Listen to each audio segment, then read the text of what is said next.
Welcome to episode 153 of a crazy little thing called Lovdev.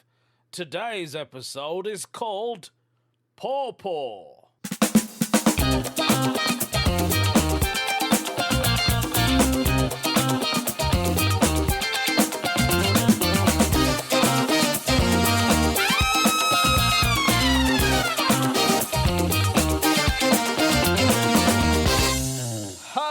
People out there, how are we doing? I hope you're all okay. I'm trying to see if I can hear myself on my headphones while I'm recording this podcast episode. It's great to be back. It's great to be entertaining all of you folks. I have not been very busy, in all honesty. I haven't had any gigs yet. This January is a typical January for me. I always seem to get less gigs in January than I do in all the other months.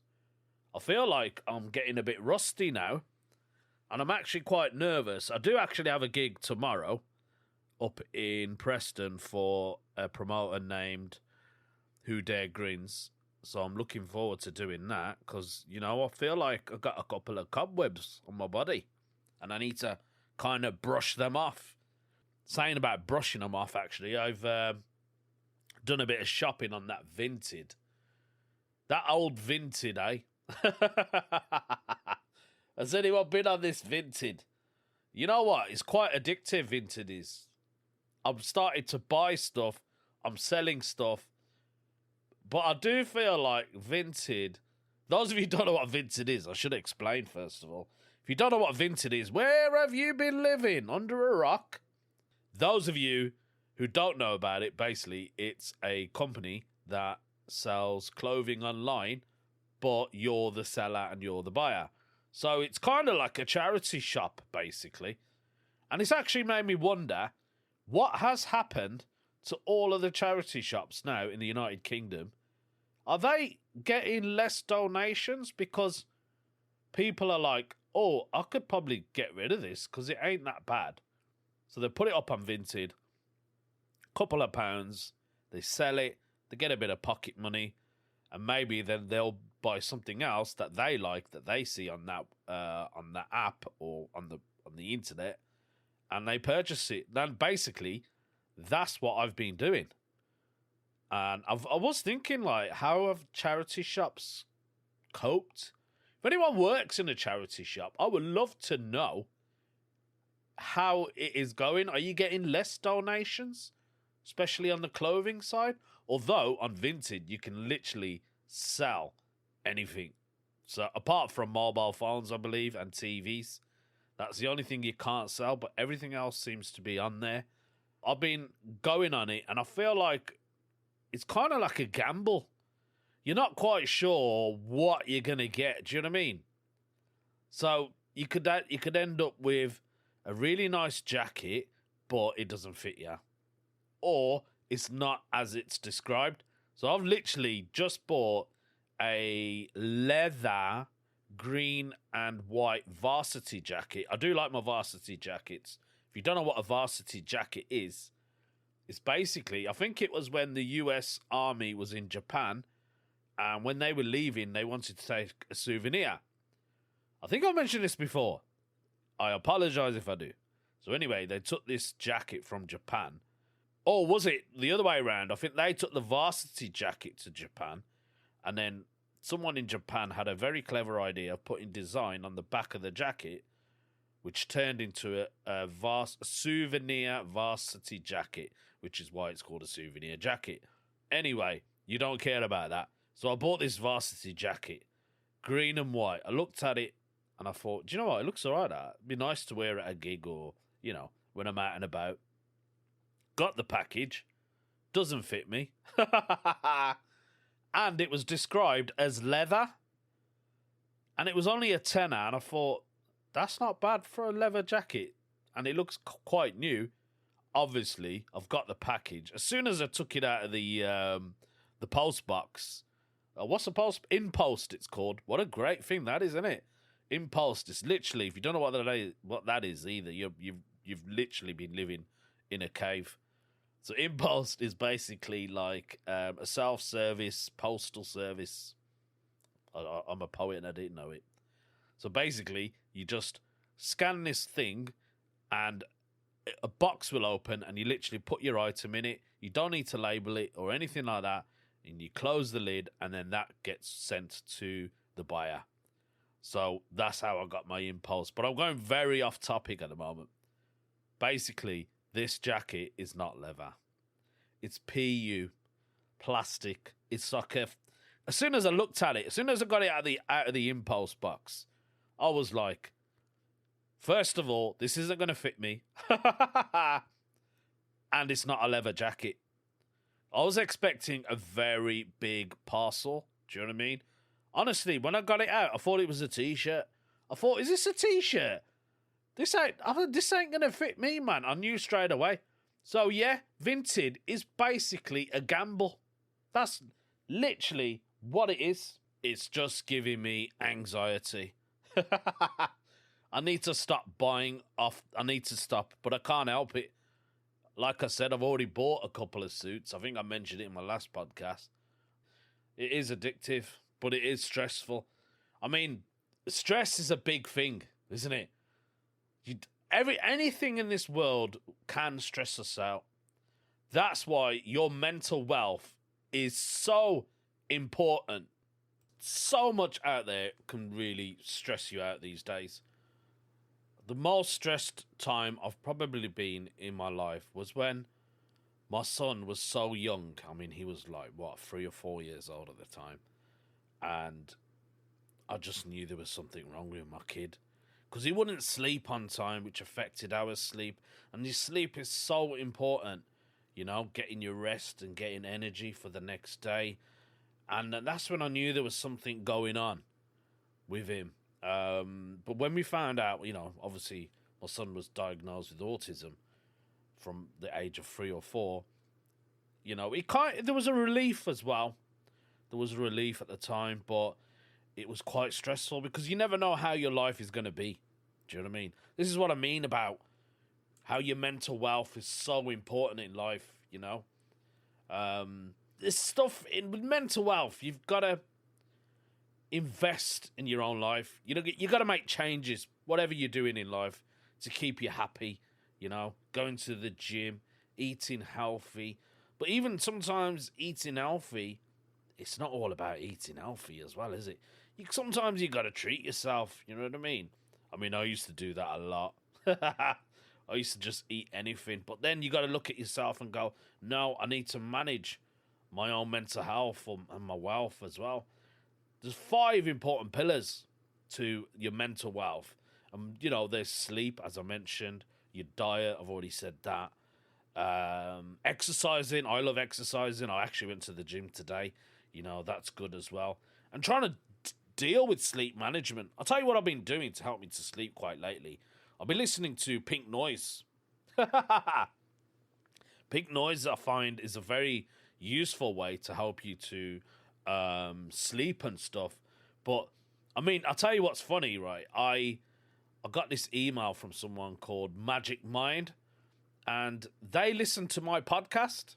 I was like, really? You guys listen to my podcast? No way. I don't believe that. They actually do. And they said, we're going to send you something and we think it's going to help with your actual mental wealth. And I was like, okay, then I'll give it a try. So I've been using this for the past couple of 5 days now. And honestly, there's 2 shots you get. It's basically like a drink.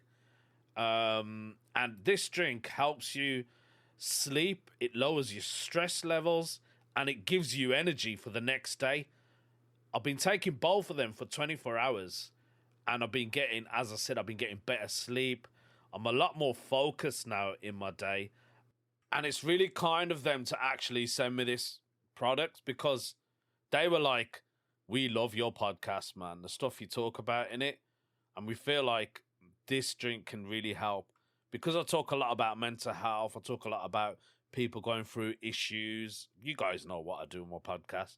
They sent me this pack of the drink. Wants to help with your mental health and wants to help with your sleep. You know, give you energy and stuff like that, just like I mentioned. They are actually doing a offer at the moment. It's their January Mental Wealth Challenge. I mean, now, if you're going to do anything now, it's January, it's 2025. We've all had rough years, COVID and everything. It's time to start building our mental resilience. And this drink, like I said, it will improve your sleep, give you a bit more clarity if you use this magic mind. So they are doing this January Mental Wealth Challenge, which is why they've sent it to me, because they were like, as I said, they love my podcast and they want to know what I thought of it. And, mate, I feel like I can just run for ages. Like, I feel more clarity, especially when I'm writing now. I'm trying to write more stuff on my comedy. I'm a bit more alert now. It's a great little drink. Don't think of it as a cure. It's not a cure for your actual mental health, but it's kind of like, it's like like imagine a jigsaw. We all need little things in our life, to help with our mental health. This is like part of that puzzle. This is like one of those little pieces because it's made out of natural ingredients, and guess what? It's produced in the US. So this company is actually based in the United States, and they have said to me, try it, see what you think. And I've tried it, and you know what? It's great, man. And it's actually got mushrooms in it as well, which is like obviously organically grown in California. That's where it originates from. Oh, you'll love it, man. Trust me. You got to try it out. And they've gave me this offer. They said, try it, see what you think. I think it's great. I'm going to start buying this. And they've said, because of your listeners, we think your listeners that love your podcast would love this as well. So they are doing an offer at the moment. It's their January Mental Wealth package. And in that, you will get 45% off. All you need to do is click on my link. I will spell it out for you. The link for it, it's https://www.magicmind.com/ and this is the most important thing for you to get your discount. It's my name. If you don't know my name, it's LOVDEV, then JAN, all in capitals. Okay, that's the most important thing. Do check it out and let me know what you think. Talking about mental health and stuff like that, actually, I picked this topic on confessions, and it actually does have something to do with mental health as well. Funny enough, this one has been posted by Miserable Steak. I feel like I need to play an introduction. Confessions the church, red it's the priest, a click to cleanse or fuel the beast. There we go. If I don't do the intro music for it, I feel like I haven't introduced the topic properly. So, as I said, this has been put up by Miserable Steak.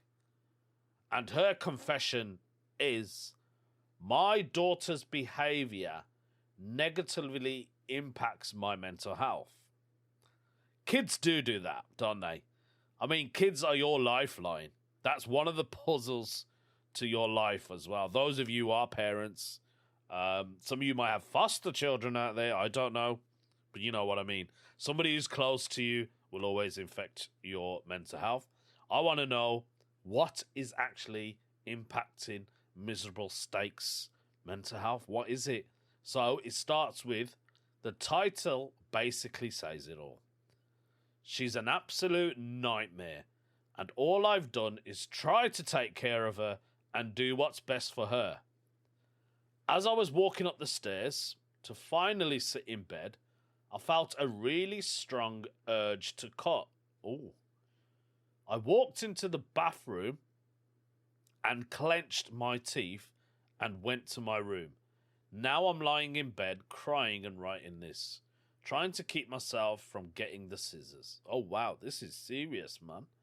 I've seriously considered jumping, but then I also think about how some attempts have failed at our local bridge. despite how high it is. If it wasn't for my son, I'd be long gone.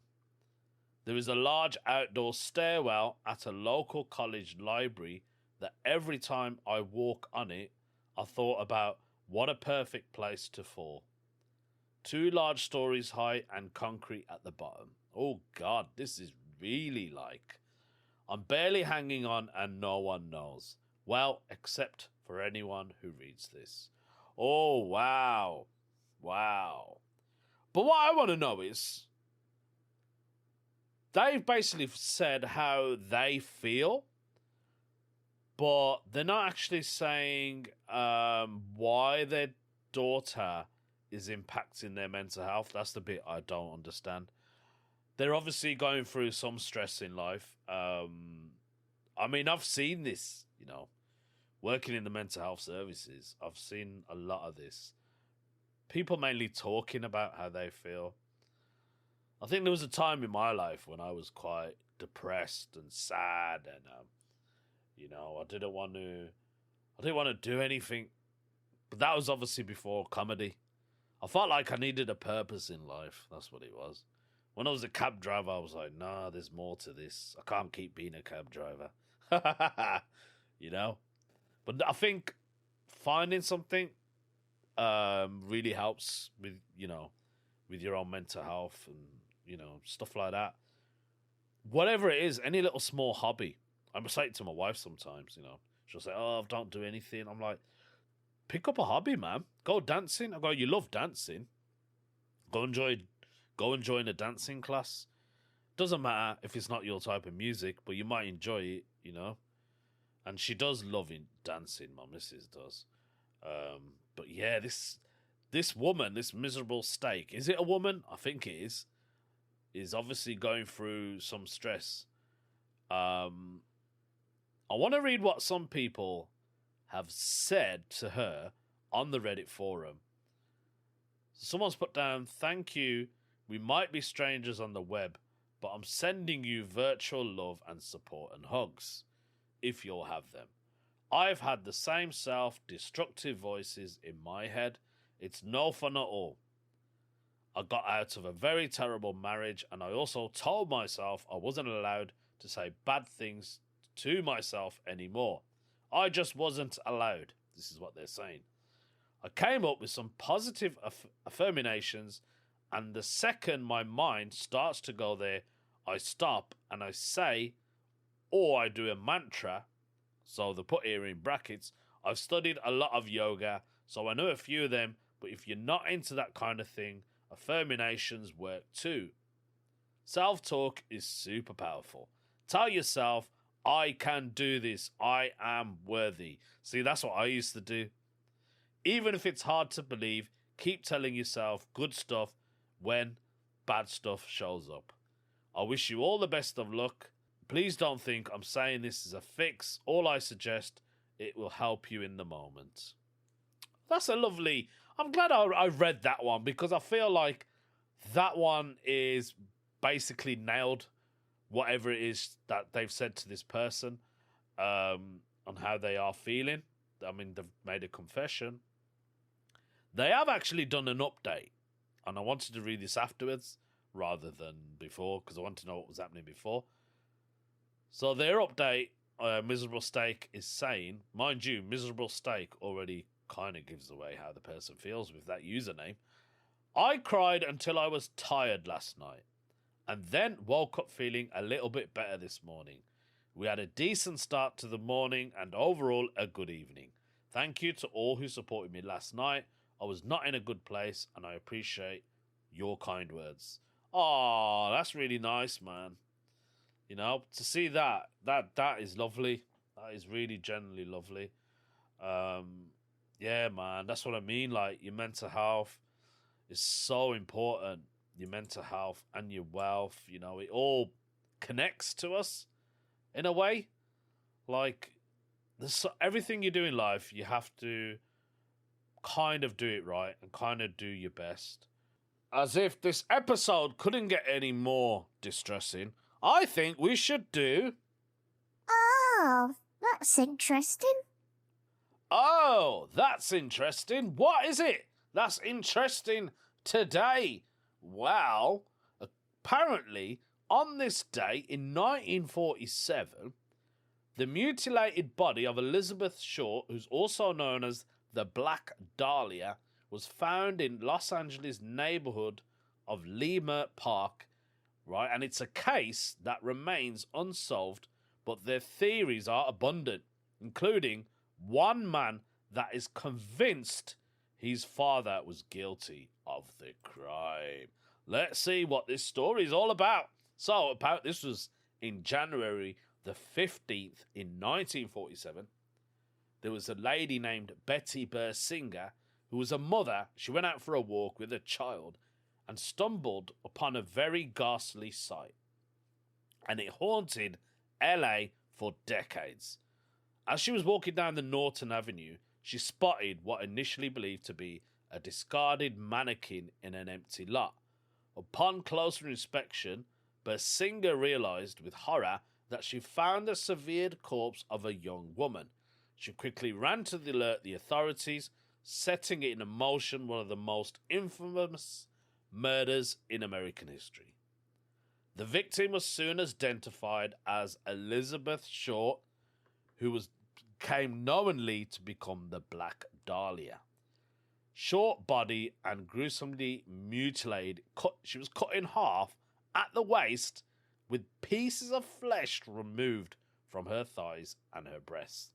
Her intestines were placed neatly under her bum, and her stomach contained feces. Oh my God! Suggesting she'd been forced to consume them before her death. What? The most chilling aspect was the lacerations on her face. She had cuts extended from the corners of her mouth to her ears. This is some satanic stuff, man. The malicious cleaning of her body before being posed in the lot indicated she had been killed somewhere else. So the LAPD and the FBI quickly got involved on this case, took her fingerprints on file. Actually, they had her fingerprints already on file because she applied for a job at the US Army camp and an arrest for underage drinking. And the media swiftly picked up the case, and soon every sordid detail of her very short life was splashed across headlines, branding as a sexual deviant and coining the moniker the Black Dahlia, which was inspired for her black clothing. And apparently there was a film at the time called The Black Dahlia that was out. So Elizabeth, her mother Phoebe, learned of her daughter's tragic fate in the most callous manner possible.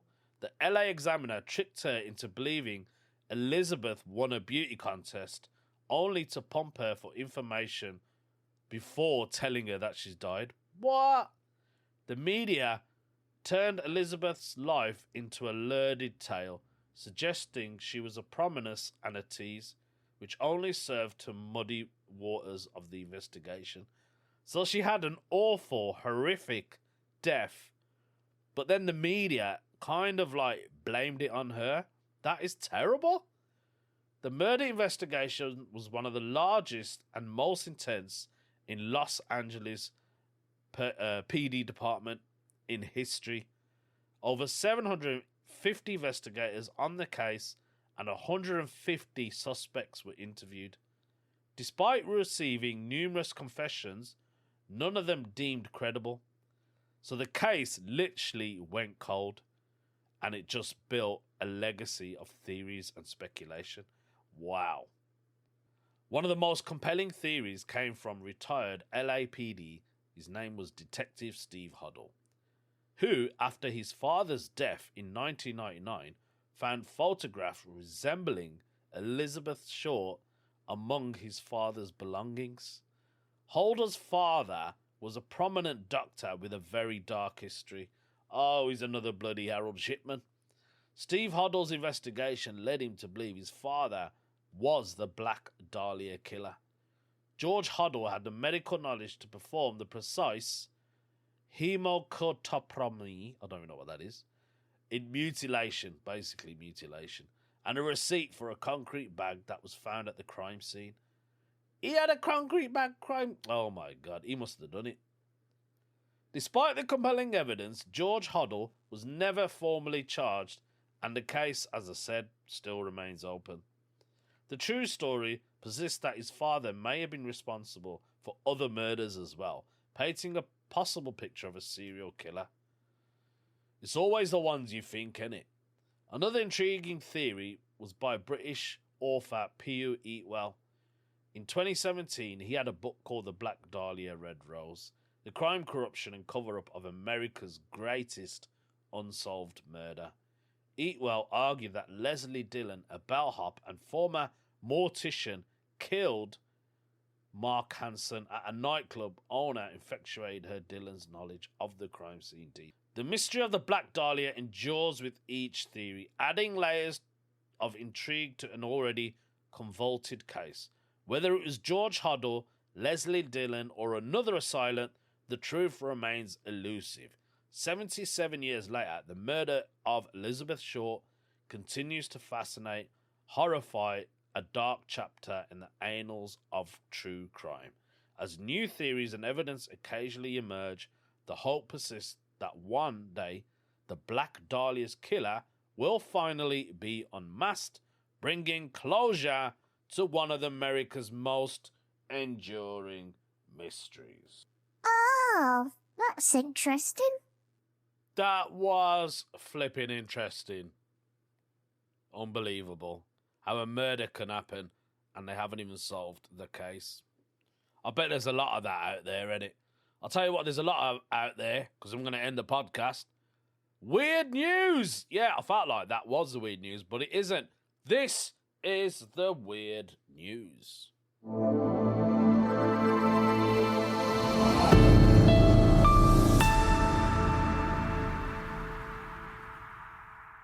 A mother discovers dirt in her children's mouth, only to find it's her father's ashes. What? What is all this story about? How did the kids even get her father's ashes in her mouth? I don't know. Let's find out. A woman's extraordinary story about her father's ashes is actually going viral on TikTok. Monica Long, shout out to Monica Long, who's a single mother to 3 boys aged 14, 3 and 2. Began by recalling that she was cleaning dirt off her children's faces when she made the discovery. The boys got Paw Paw, she said, referring to her 2 toddlers. They got him and they dumped him out all over my carpet. And I didn't realise it was Paw Paw. And I vacuumed it up. Oh my God. Long held up an empty cross-shaped container in the video with the label Paw Paw on it. They may have eaten some of him too. She continued in a video, which has more than 2 million views, because my son had the cap of the container in his mouth. Long managed to find humour in the situation, oh that's good, as she later posted another video of her 2 toddlers standing next to the vacuum, which had their grandfather's ashes in it. The device also had a new label on it, Paw Paw. Quit messing with the Paw Paw, she told her children as they held the vacuum. He's been through too much. Speaking to People magazine, Long shared that the viral incident took place at a house in Colorado as she was preparing for her youngest child's birthday party. She also noted that all 3 of her children are on the autistic spectrum. Our house is wild, I can only imagine.